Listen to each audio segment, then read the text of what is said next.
Welcome to Royal Enfield Himalayan. Do it yourself for Trafficator bulb replacement.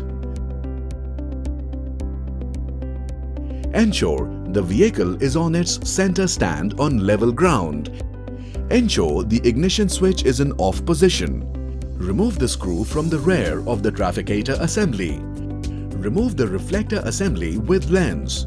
Slide out the rubber boot from the reflector. Disconnect the bulb connector from the holder. Remove the bulb along with holder from the reflector assembly.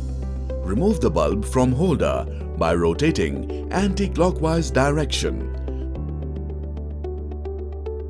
Install the bulb to holder by rotating clockwise direction.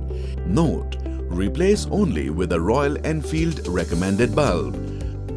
Connect the bulb connector into the bulb holder. Fix the rubber boot into the bulb holder.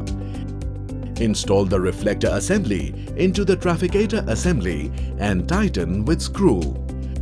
Switch on the ignition key and Trafficator switch to check proper working of the lamps. That's it. You have done the Trafficator bulb replacement.